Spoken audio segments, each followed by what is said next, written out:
certamente repassaram as informações aos seus compatriotas e a onda começou a aumentar.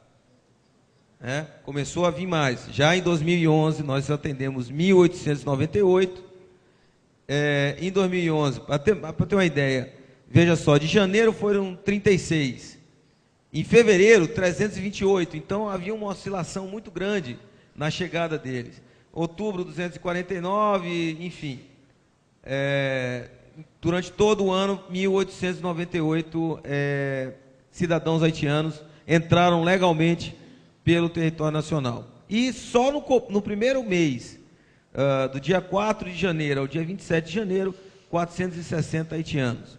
Então, se nós somarmos todos os cidadãos haitianos que entraram pelo Brasil, pelo Amazonas, pela fronteira do Amazonas, pela fronteira do Acre, nós teríamos aí pouco mais de 5, 6 mil haitianos.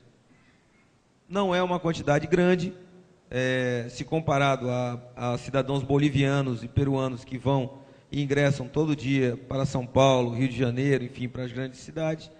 Não é uma migração muito grande, muito significativa, mas vindo de um país pequeno e entrando por fronteiras que não têm condição de receber essas pessoas, gerou sim uma crise. Uma crise em vários aspectos. Primeiro, porque não se decidiu rápido o que fazer com esses cidadãos. Segundo, porque o local por onde eles entraram não garantia a eles as condições mínimas de subsistência. Não tinha emprego, não tinha rede pública de saúde capaz de absorver 1.000 e poucos haitianos de uma vez só, e o transporte era difícil. Então, eles se represaram lá. É bom que se diga, não por culpa da Polícia Federal, porque nós imediatamente montamos uma força-tarefa para dar vazão à entrada dos haitianos, mas o que acontece? O CONARE demorou para decidir o que fazer com eles. E enquanto não decidia, nós não podíamos liberar e eles ficaram represados em Tabatinga, em Assis Brasil. Assis Brasil, na verdade, eles ficaram no Peru, ficaram na cidadezinha vizinha, porque foi fechado, se optou por fechar a ponte, que é uma coisa que não poderia acontecer no Amazonas, porque não tem ponte e é impossível fechar nossas fronteiras. Quem conhece aquela região da tríplice fronteira ali sabe que é impossível. Não tem como você fechar. Tem como a gente evitar que eles entrassem para dentro do país se essa fosse a ordem. Nós poderíamos ir para um ponto mais em que o rio afunila e aí sim fazer uma barreira eficaz. Mas ali em Tabatinga, Letícia, Santa Rosa, Tabatinga, Letícia na Colômbia, Santa Rosa no Peru, Atalaia do Norte no Brasil, Benjamin Constant no Brasil, é impossível você fechar aquela fronteira de maneira eficaz como eles queriam para os cidadãos haitianos. E ainda assim nós não poderíamos proibir. Digamos que você deixasse dos haitianos que entravam, muitos iam toda noite para Santa Rosa para telefonar, porque o telefone é mais barato. Santa Rosa é no Peru. Como é que você podia evitar essa ida e vinda desses cidadãos? Como é que você podia fazer um controle eficaz dessa ida e vinda desses cidadãos? A mim, na época, me parecia suficiente um controle sanitário.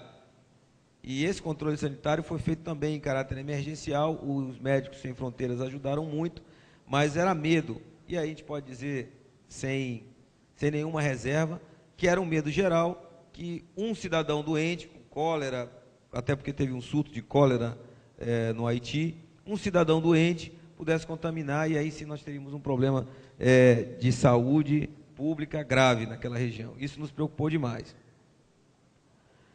Apenas para você ter uma ideia de como eles entraram, em julho foram 200, em janeiro de 2012, 611.